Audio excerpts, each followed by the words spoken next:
Hi yours, இன்னைக்கு செவ்வாய்க்கிழமை சஷ்டி. இன்னைக்கு எல்லாரும் கோயிலுக்கு போயிட்டு வந்தீங்களா?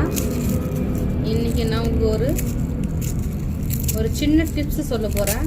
இங்கே பாருங்க, பூண்டு எல்லாருமே முழுசாக அப்படியே இப்படியே தான் வைப்போம். இப்படி வச்சிங்கன்னா உங்களுக்கு சீக்கிரமாக பூண்டு எல்லாமே வேஸ்ட்டாக போயிடும். அதனால் பூண்டு வாங்கினீங்கன்னா இப்படியே வைக்காதீங்க. எப்போவுமே பூண்டு வாங்கினீங்கன்னா பூண்டு நல்லா இருந்ததுன்னா வெயிலில் ஒரு நாள் நல்லா இருந்துச்சுன்னா, ஒரு ஈரம் இல்லாமல் நல்லா இருந்துச்சுன்னா அப்படியே நீங்கள் வைக்கலாம். இல்லைன்னா ஒரு நாள் வெயிலில் காய வைக்கணும். காய வைக்கிறதுக்கு முன்னாடி முழுசாக இப்படி வைக்காமல் பூண்டை தோலெல்லாம் எல்லாத்தையும் எடுத்துட்டு உதிரியாக நீங்கள் பாருங்கள், நான் பண்ணிங்க. இந்த தோலெல்லாம் எடுத்துட்டு, தோலை மொத்தத்தையும் எல்லாத்தையும் எடுத்துட்டு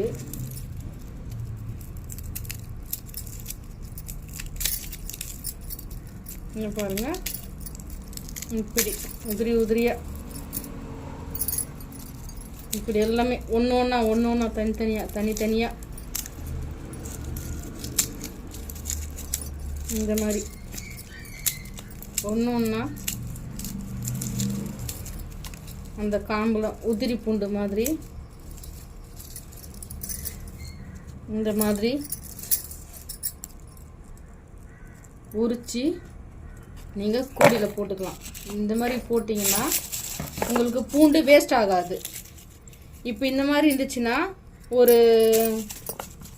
ஒரு மாதிரி கருப்பாக ஒரு மாதிரி அழுகி போகிற மாதிரி ஒரு இதில் இருந்தால் கூட இந்த பூண்டு தான் நல்லா இருக்குது. நல்லா இருந்தால் நான் எப்பவுமே க்ளீன் பண்ணி தான் வைப்பேன்.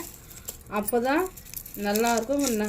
அந்த இதுவெலாம் ஆகாது, இது புழு பிடிக்காது, அழுகி போகாது, நல்லா க்ளீனாக இருக்கும். நீண்ட நாள் நம்மளுக்கு வரும். இது ஏதாச்சும் ஒரு இது கூட சொத்தையாவோ இந்த மாதிரி மஞ்சளாக தெரியுது அவங்களுக்கு, இந்த மாதிரி சொத்தியாவோ அப்படி இருந்ததுன்னா நீங்கள் அப்படியே விட்டிங்கன்னா இதிலேருந்து அப்படியே பக்கத்து பக்கத்தில் ஒரு பல்லாக போய் இதுவாகி பூண்டெல்லாம் உங்களுக்கு வேஸ்ட்டாக தான் போகும். அதனால் இதுமாரி பூண்டெல்லாம் இந்த மாதிரி வைக்காதீங்க. எப்போ பூண்டு வாங்கினாலும் இந்த மாதிரி சுத்தம் பண்ணி தோலெல்லாம் எடுத்து ஒரு பல்லாக இது பண்ணி ஒரு பல்லாக எடுத்துடுங்க. அப்புறம் நான் எடுக்கிறேன் பாருங்கள். இந்த மாதிரி தனித்தனியாக எடுத்து வைங்க. இந்த மாதிரி எடுத்து அதுக்குன்னு வச்சுருக்கீங்களா கூடையில். இந்த கூடையில் நான் 1 கிலோ பூண்டு வாங்கினேன். அந்த பூண்டை நான் சுத்தப்படுத்தி தான் நான் எப்பவுமே வைப்பேன். இது நல்லா இருக்குது. இது வெயிலில் காய வைக்கணும்னு அவசியம் இல்லை. ஈரமாக இருந்தால் மட்டும் நீங்கள் வெயிலில் காய வச்சா போதும். அது கூட ஒரு நாள் காய வச்சா போதும். நல்லா வெயிலில் காய வச்சா போதும், உங்களுக்கு நல்லா காஞ்சிடும். அப்புறமா நீங்கள் எப்பவும் போல் எடுத்து நீங்கள் ஸ்டோர் பண்ணி நீங்கள் வச்சுக்கலாம். உங்களுக்கு அடுத்த டிப்ஸ் நான் கற்றுத்தரேன்.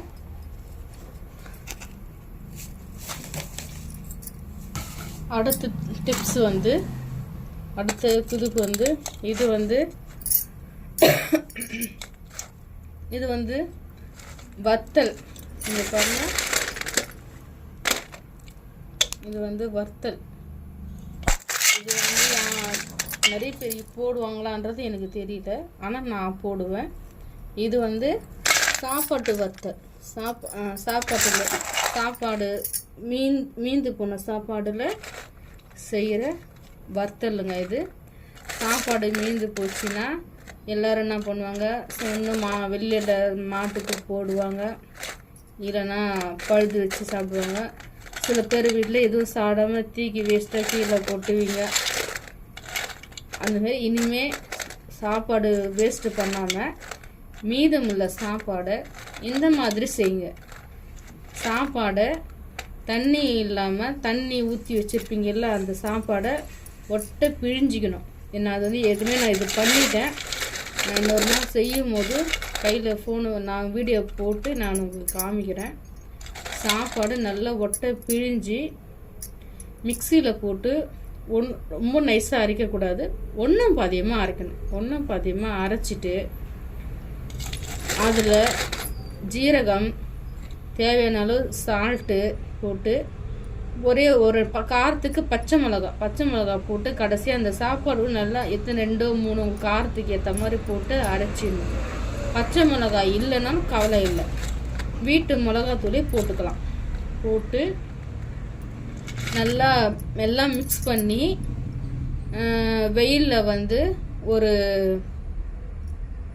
கவர் போட்டு கையிலேயே எடுத்து சின்ன சின்னதாக இப்படி எடுத்து கையில் சின்னதாக ஒரு மாதிரி குண்டு குண்டா இந்த மாதிரி சின்னதாக அப்படி வச்சிங்கன்னா நல்லா காஞ்சிடும். நல்லா மொட்டை மாடியில் காய வச்சிங்கன்னா ஒரு 3 நாள் 4 நாள் அடிக்கிற வெயிலுக்கு நல்லா காஞ்சிடும். காஞ்சி எடுத்து வச்சிங்கன்னா இந்த வத்தல் அவ்வளோ டேஸ்ட்டாக இருக்கும், நல்லாயிருக்கும். செஞ்சு பாருங்கள். அதேமாதிரி அடுத்தது வந்து மோர் மிளகா. நான் ஏற்கனவே காமிச்சேன் இல்லைங்களா, இதை பாருங்கள்.